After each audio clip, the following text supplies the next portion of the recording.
नमस्कार। 11वीं की फिजिक्स में आप सभी लोगों का स्वागत है। कल की क्लास में देखिए भाई, कल की क्लास में हमने फार्मूला सूत्र बताया था, समझ रहे हैं ना। सदिश विश्लेषण से संबंधित, सदिश से संबंधित सूत्र बताए थे, कुछ ही सूत्र हुए थे, समझ रहे हैं ना। देखिए हमने कल ही कहा था कि कुछ सूत्र आज की क्लास में कराएंगे, कुछ सूत्र आज की क्लास में। कल कौन कौन से सूत्र हुए थे? कल सूत्र हुआ था भाई, कोई त्रिविमीय जैसे सदिश है, त्रिविमीय सदिश का क्या निकालना, परिमाण निकालना, त्रिविमीय सदिश की दिशा निकालना। इसके बाद त्रिविमीय सदिश है उस जो है दो त्रिविमीय सदिश है, ए वेक्टर और बी वेक्टर, उन दोनों का डॉट गुणन सीखना। ये तीन जो है 3-4 फार्मूले बताए गए थे। उसी के बाद हमने बताया था कि आज क्रॉस गुणन का बताएंगे भाई। तो देखिए हमारे पास प्रमुख सूत्र में पहला सूत्र यदि देखें, बिल्कुल ध्यान से समझिएगा।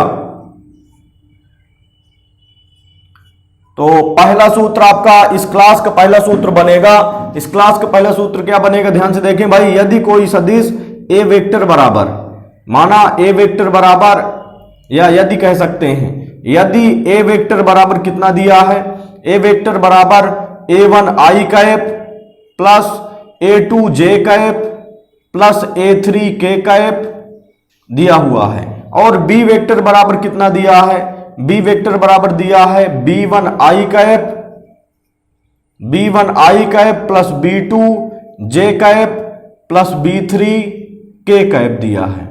तो इतना है हमारे पास। अब इसके बाद यदि इन दोनों का क्रॉस गुणन करना है तो कैसे करेंगे भाई?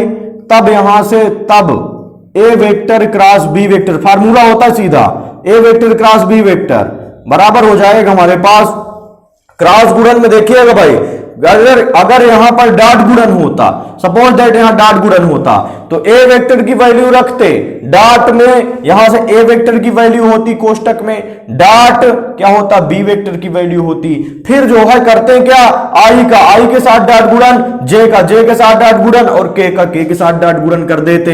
लेकिन अब ऐसा नहीं है, समझ रहे हैं ना। अब यहां से क्या आ गया हमारे पास, यहां से क्रॉस गुणन। क्रॉस गुणन डॉट के बजाय क्या कंडीशन आ रही है, क्रॉस गुणन की। तो क्रॉस गुणन में सदैव सारणिक बनाना पड़ता है, एक नया टॉपिक है, समझ रहे हैं ना। सारणिक में दो जो है दो ऊर्ध्वाधर लाइनें होती हैं। दो ऊर्ध्वाधर लाइनों के अंदर सारणिक में होता क्या है, सारणिक में कई तत्व होते हैं जो पंक्तियों और स्तंभों के रूप में व्यवस्थित होते हैं, समझ रहे हैं ना। कई तत्व होते हैं जो पंक्तियों और स्तंभों के रूप में व्यवस्थित होते हैं। तो देखिए सारणिक में मान लीजिए पहली पंक्ति होती है, सारणिक में दूसरी पंक्ति, इस प्रकार सारणिक में तीसरी पंक्ति, और इसी प्रकार कॉलम में व्यवस्थित होते हैं। तो कुछ जो है ध्यान से सुनिएगा भाई, कुछ वस्तुओं अथवा कुछ अंकों को किसी आयताकार सारणी में, किसी आयताकार, बिल्कुल सुनिएगा परिभाषा क्या हम बोल रहे हैं सारणिक की।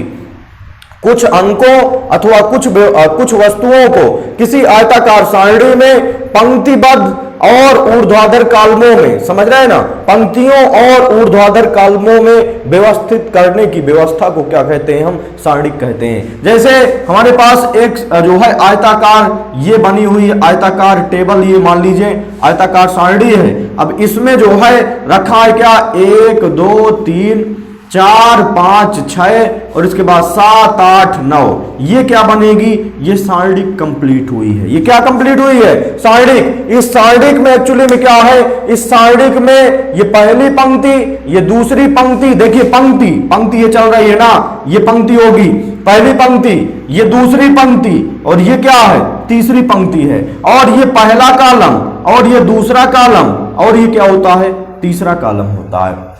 तो इस प्रकार की क्या बनाते हैं भाई, इसको हम कॉलम कहते हैं या स्तंभ कहते हैं। ऊपर से नीचे जब जाते हैं तो ये कॉलम होता है, समझ रहे हैं ना।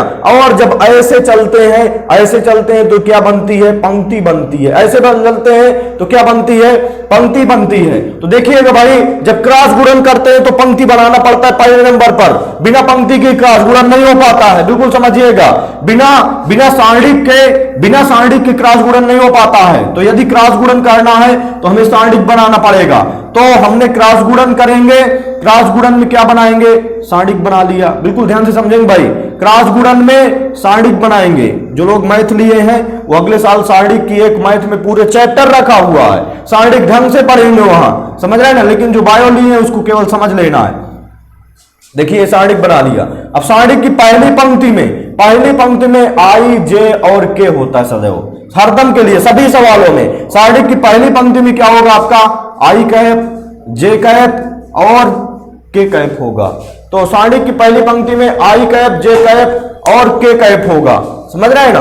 और इसके बाद जो है सारणिक की पहली पंक्ति कंप्लीट हो जाती है आई जे और के से। इसके बाद जो दूसरी पंक्ति है सारणिक की दूसरी पंक्ति में पहला ये सदिश हो गया, ये पहला सदिश हो गया, दूसरा ये सदिश हो गया। तो सारणिक की पहली पंक्ति में सभी क्रॉस गुणनों में, समझ रहे हैं ना, सभी क्रॉस गुणन में सारणिक की पहली पंक्ति में क्या होगा, आई कैप, जे कैप और के कैप होगा। और दूसरी पंक्ति में पहले सदिश के आई, जे और के गुणांक रखे जाएंगे। देखिए आई का गुणांक, आई के नीचे आई का गुणांक A1 है, पहले सदिश की बात करेंगे, समझ रहे हैं ना। जे के नीचे जे का गुणांक A2 है, के नीचे के का गुणांक A3 है।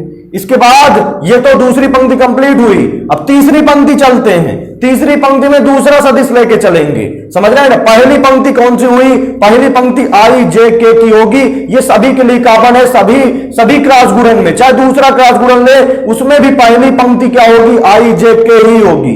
और दूसरी पंक्ति में पहले सदिश के आई जे के गुणांक रखे जाएंगे, आई जे और के गुणांक रखे जाएंगे। और तीसरी पंक्ति में दूसरा सदिश ये रखा हुआ है, इसमें आई का गुणांक B1 है, तो आई के नीचे आई का गुणांक B1 हो गया, जे के नीचे जे का गुणांक B2 हो गया, और यहां से के नीचे के का गुणांक B3 हो गया।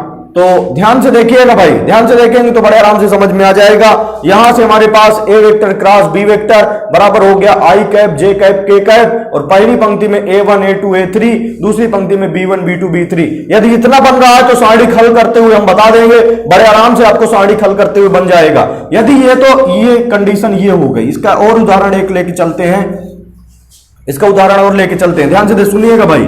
यहां से हमारे पास इतना हो गया, जैसे दूसरा नंबर हो गया आपका, कोई सी वेक्टर कोई दिया हुआ है, मान लीजिए सी वेक्टर कोई सदिश है 2i cap plus 5j cap plus 3k cap दिया है, और डी वेक्टर कोई सदिश है, डी वेक्टर दिया है 6i cap plus 7j cap plus 4k cap, इतना दिया है। कोई आपसे पूछे कि इन दोनों का क्रॉस गुणन कराइए, तो C vector cross D vector, C vector cross D vector बराबर होगा, तो क्रॉस गुणन में डॉट गुणन होता तो सीधा हो जाता, डॉट गुणन होता तो सीधा आई का आई के साथ प्लस जे का जे के साथ डॉट गुणन प्लस के का के के साथ डॉट गुणन। लेकिन क्रॉस गुणन में सारणिक बनाना पड़ेगा, तो सारणिक हमने बना लिया, और सारणिक की पहली पंक्ति में कंपलसरी है कि आई जे और के होगा। सारणिक की पहली पंक्ति में आई कैप हो गया, जे कैप हो गया और के कैप हो गया। सारणिक की पहली पंक्ति में क्या होगा, आई कैप, जे कैप और के कैप होगा। और दूसरी पंक्ति में क्या होगा भाई, सारणिक की दूसरी पंक्ति में देखिए, दूसरी पंक्ति में ध्यान से देखेंगे, दूसरी पंक्ति में यहां से ये पहला सदिश और ये दूसरा सदिश, तो दूसरी पंक्ति में ध्यान से देखिएगा, दूसरी पंक्ति में पहले सदिश का आई जे और के गुणांक, पहली पंक्ति में तो आई जे के हो गया, अब क्या रखेंगे, आई के नीचे आई का गुणांक 2, जे के नीचे जे का गुणांक 5 और के नीचे के का गुणांक 3। अब तीसरी पंक्ति में फिर से ये वाला सदिश लेंगे, ये वाले सदिश की काम खत्म हो गया, अब ये वाला सदिश लेंगे। इस वाले सदिश में क्या, आई का गुणांक 6, जे का गुणांक क्या 7 और के का गुणांक क्या 4 हो गया, कंप्लीट हो गया। यदि समझ में आया है तो नीचे लिखिए कि समझ में आ गया भाई, समझ रहे हैं ना। इससे पता चलता है कितने लोगों को समझ में आ रहा है। और जो है पिछली क्लास में हमने देखा कि इससे ये पता नहीं चलता कि पिछला कितना आपको टॉपिक क्लियर हुआ, समझ रहे हैं ना। यदि बढ़िया सही ढंग से समझ में आए तो नीचे लिख दिया करें कि हाँ समझ में आ गया है, उससे ये पता चलता है कि हाँ समझ में इतने लोगों के आ रहा है, कुछ पढ़ाना हमारा सार्थक हो रहा है, समझ रहे हैं ना। अन्यथा जो है अगर सार्थक नहीं हो रहा तो जो है और अच्छे से थोड़ा सा मेहनत किया जाए। बात समझ रहे हैं ना। तो यहां से हमारे पास C vector cross D vector हो गया। तो आपका क्रॉस गुणन है तो सारणिक तो बनाना ही पड़ेगा। इसके बाद देखिए इसको सारणिक को हल कैसे करते हैं, ध्यान से समझिएगा थोड़ा सा भाई, सारणिक को कैसे हल करते हैं। तो सारणिक को हल करने का तरीका देखते हैं। देखिए हल करने का बिल्कुल सही तरीका है, आप एकांतर क्रम में चिन्ह लेंगे। पहला काम हल करने का, पहला काम एकांतर क्रम में चिन्ह रखिए। तो ऊपर एकांतर क्रम में चिन्ह रखिए, प्लस से शुरुआत करते हैं। प्लस के बाद क्या आएगा माइनस, माइनस के बाद क्या आएगा आपका प्लस हो गया। ये चिन्ह केवल इमेजिन रूप में है, समझ रहे हैं ना, इसको रखते नहीं, हम समझाने के लिए बता रहे हैं। एकांतर क्रम में चिन्ह रखते हैं, प्लस माइनस प्लस हो गया। तो अब हल करने के लिए ध्यान से देखेंगे, C vector cross D vector बराबर हो जाएगा, आई कैप दिख रहा है पहले तो प्लस आई कैप हो गया। इसके बाद गुणे, ये पंक्ति छूट जाएगी, पंक्ति और कॉलम छोड़ना, जैसे हम बता रहे वही नियम फॉलो करना है। आई कैप हो गया, अब आई कैप के संगत, ये आई कैप के संगत ये पंक्ति हो गई और आई कैप के संगत ये कॉलम हो गया। देखिए ये पंक्ति हो गई और ये क्या हो गया कॉलम हो गया। तो आई कैप के संगत वाली पंक्ति को छोड़ देना और कॉलम को छोड़ देना। बचे कितने तक, तो 5, 3 और 7 और 4 बचा। तो इनका क्रॉस गुणन करने में भाई, तो इनका जब क्रॉस गुणन करेंगे तो यहां से हमारे पास बनेगा, ध्यान से सुनेंगे भाई। तो देखिए क्रॉस गुणन, यहां से हमारे पास आई कैप गुणे, अब इस आई कैप की पंक्ति को छोड़ देंगे, इस आई कैप की कॉलम को छोड़ देंगे। आई कैप की पंक्ति छोड़ा, आई कैप की कॉलम छोड़ा, समझ रहे हैं ना। क्या बचा 5, 3, 7, 4। अब 5 का 4 के साथ तिर्यक गुणा कराना है, बीच में माइनस लगाते हुए। तो यहां से 5 का 4 के साथ, तो 5 गुणे 4 और बीच में माइनस, यहां से 3 गुणे क्या हो जाएगा 7 हो गया। अब ध्यान से समझिएगा, ये तो इतना कंप्लीट हो गया। अब देखिए चिन्ह एकांतर क्रम में लेना है, प्लस के बाद क्या आता है माइनस, तो माइनस ले लिया। माइनस का क्या है जे कैप, माइनस जे कैप गुणे माइनस जे कैप हो गया। अब इसके संगत ये कॉलम दिख रहा है, जे के नीचे ये कॉलम दिख रहा है ना, तो इसके संगत ये कॉलम हो गया, इसके संगत क्या हो गई ये पंक्ति हो गई। तो जे के संगत ये कॉलम छोड़ना, जे के संगत पंक्ति छोड़ना। तो कितने तत्व बचे, जे के संगत कॉलम छूट गया, जे के संगत पंक्ति छूट गई। कितने कॉलम बचे, यहां से कितने तत्व बचे, 2 बचा, 3 बचा, 6 बचा और 4 बचा। तो 2, 3, 6, 4। तो अब इनका क्रॉस गुणन कराइए, 2 का 4 के साथ, तो 2 4 को 8 हो गया, माइनस 6 का 3 के साथ, 6 का 18 हो गया। ये कंप्लीट हुआ। अब प्लस का के कैप कहेंगे, तो प्लस के कैप हो गया, प्लस के कैप इंटू, अब इसके संगत ये कॉलम छोड़ना है, इसके संगत ये पंक्ति छोड़ना है। तो इसके संगत कॉलम छोड़ दीजिए, इसके संगत पंक्ति छोड़ देंगे। तो जब इसके संगत कॉलम छूट गया, इसके संगत पंक्ति छूट गई, तो कितने बचे 2, 5, 6, 7। वही क्रॉस गुणन, बीच में माइनस लगाते हुए, 2 का 7 के साथ, तो 2 गुणे 7 माइनस 6 का 5 के साथ, 6 पंचे 30 हो गया। तो ये कंप्लीट हुआ, समझ रहे हैं ना। अब इसको हल कर लेंगे तो C vector cross D vector बराबर हो जाएगा आई कैप और गुणे में हो जाएगा 5 चौको 20 माइनस 7 त्रिक 21 और इसके बाद माइनस जे कैप और इनटू में हो जाएगा 8 माइनस 18। तो 8 से 18 घट जाएगा, कितना बनेगा भाई माइनस का 10 बनेगा, समझ रहे हैं ना। और इसके बाद प्लस के कैप और इनटू में 7 2 7 14 माइनस क्या हो गया 30। तो यहां से हमारे पास 30 से 14 घटा दो भाई, तो 10 से 7 गया 6, 10 से 4 गया 6 और 2 से 1 गया 1, तो 16 बचा। तो यहां से कितना बचा माइनस का 16 हो गया। तो अब देखिए ये हमारे पास आंसर बन जाएगा। इसको जो है और थोड़ा सा सॉल्व कर लेंगे, 20 से 21 घटा देंगे तो माइनस का 1 बनेगा, माइनस आई कैप और माइनस माइनस क्या हो जाएगा प्लस 10 जे कैप और माइनस पहले यहां प्लस माइनस गुणा माइनस 16 के कैप, यही क्रॉस गुणन हो गया। बात समझ रहे हैं ना। अब यदि इसका एक जो है उदाहरण लेके चले, समझ रहे हैं ना, ये 2-3 क्लास इसकी 1-2 क्लास क्रॉस गुणन की कराएंगे तो आपको पूरी तरह से कंप्लीट हो जाएगा। ध्यान से देखेंगे, इसका एक उदाहरण हम और ले रहे हैं, फिर एक सवाल दिया जाएगा आपको घर से करने के लिए। जब आप पूरी तरह से सही हो जाएंगे फिर आगे सवाल कठिन थोड़ा सा बताए जाएंगे, समझ रहे हैं ना। ये मान लीजिए सरलता के सवाल चल रहे हैं, थोड़ा सा एक उदाहरण जैसे हम ले रहे हैं। ए वेक्टर बराबर दिया है आपके पास 5 आई कैप प्लस 6 जे कैप प्लस 8 के कैप है और बी वेक्टर दिया है आपके पास केवल आई कैप है प्लस जे कैप और प्लस 5 के कैप है। तो देखिएगा ए वेक्टर क्रॉस बी वेक्टर करना है, ए वेक्टर क्रॉस बी वेक्टर बराबर, क्रॉस गुणन में सदैव सारणिक बनाते हैं भाई, तो सारणिक बन गया, ये सारणिक हमने बना लिया। सारणिक की पहली पंक्ति में कंपलसरी है, ये जो है ये कंपलसरी है, सारणिक की पहली पंक्ति में आई कैप होगा, जे कैप होगा और के कैप होगा। सारणिक की पहली पंक्ति में आई कैप होगा, जे कैप होगा और के कैप होगा। अब देखिए ये तो पहली पंक्ति हो गई, दूसरी पंक्ति चलेंगे, तीसरी पंक्ति चलेंगे, तो दूसरी पंक्ति में ए वेक्टर, तीसरी पंक्ति में बी वेक्टर, पहली पंक्ति में आई कैप, जे कैप, के कैप। अब दूसरी पंक्ति में देखेंगे, यहां से पहला सदिश हो गया, ये दूसरा सदिश हो गया, पहले सदिश के आई कैप का गुणांक 5 हो गया, जे के नीचे जे कैप का गुणांक 6 हो गया, के कैप के नीचे के कैप का गुणांक 8 हो गया। अब तीसरी पंक्ति में चलेंगे, आई कैप का गुणांक यहां 1 रखा है, जे कैप का भी गुणांक कितना रखा है, जब कुछ नहीं है तो 1 मान के चलेंगे, तो आई कैप का गुणांक यहां 1 है, जे कैप का गुणांक क्या है 1 है, के कैप का गुणांक कितना है 5 है। ध्यान से समझेंगे भाई, जहां पर समझ में नहीं आ रहा, जहां पर भी समझ में नहीं आ रहा तुरंत लिखिए, तुरंत बात के लिए ना रखे भाई, अभी तुरंत लिख दीजिए कि यहां पर समझ में नहीं आया है, समझ रहे हैं ना। और यदि समझ में आ रहा है तो नीचे लिखिए कि हाँ समझ में आ गया है। अब देखिए इसको हल करेंगे, कैसे हल करेंगे ध्यान से देखेंगे। ए वेक्टर क्रॉस बी वेक्टर बराबर हो जाएगा, यहां से एकांतर क्रम में चिन्ह लेंगे, यहां से प्लस है, इसके बाद माइनस, प्लस हो गया, एकांतर क्रम में चिन्ह, प्लस से शुरुआत करेंगे, प्लस के बाद माइनस, माइनस के बाद प्लस, यदि एक और कॉलम होता तो फिर माइनस आ जाता, समझ रहे हैं ना। तो अब देखिए प्लस का आई कैप हो गया, प्लस आई कैप इंटू, अब इसके संगत ये पंक्ति छोड़ देंगे, इसके संगत ये कॉलम छोड़ देंगे, तो जब पंक्ति और कॉलम छूट गया तो 6 8 1 5 बचा, तिरक गुणा करा लो तो 6 पंचे 30 माइनस 8 1 कम 8 हो गया।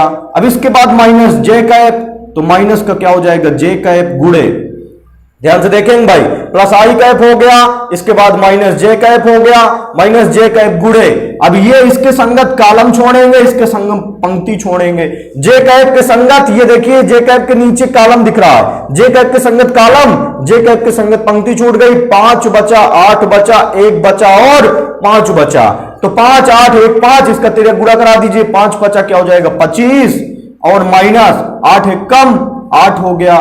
इसके बाद प्लस में लास्ट में क्या बचेगा, प्लस के कैप बचा, प्लस के कैप इंटू, अब इसके संगत ही कॉलम छूटेगा, इसके संगत पंक्ति छूटेगी, तो 5 1 कम क्या हो गया 5 माइनस 6 1 कम क्या हो गया 6 हो गया। अब यहां से देखिए क्या बना हमारे पास, 30 से 8 घटा तो यहां से कितना बनेगा भाई, यहां से 22 बनेगा, समझ रहे हैं ना, 22 हुआ। ये जो है 30 से 8 घटा, आई गुणे आई कैप गुणे कितना हुआ 22 हुआ, माइनस यहां से हमारे पास माइनस जे कैप, और 25 से 8 घटेगा तो यहां से हमारे पास देखिए 25 से 8 घटा तो कितना बच जाएगा, यहां से जो है तो 17 बच गया भाई, तो यहां से जो है माइनस जे कैप गुणे 17 हो गया, और प्लस के कैप इंटू 5 से 6 घटा, माइनस का 1 बच गया, तो यहां से 22 आई कैप और माइनस 17 जे कैप दिख रहा है, और प्लस प्लस माइनस का गुणा, देखिए प्लस माइनस गुणा कितना है माइनस 1 के कैप, तो 1 के कैप का मतलब के कैप ही है, तो ये ए वेक्टर क्रॉस क्या आ गया बी वेक्टर आ गया। चलिए इसमें से संबंधित कुछ हम आपको जो है सवाल दे रहे हैं, घर से करेंगे सभी लोग और देखें कि कितना बन रहा है। यदि आपका क्रॉस गुणन बन गया है तो आगे फिर सवाल कल से इसमें के कई वीडियो सवाल के आएंगे, फिर प्रक्षेप गति शुरू होगी, सवालों के बाद ये सदिश पूरा कंप्लीट हो जाएगा पूरी तरह से, फिर प्रक्षेप गति शुरू करेंगे।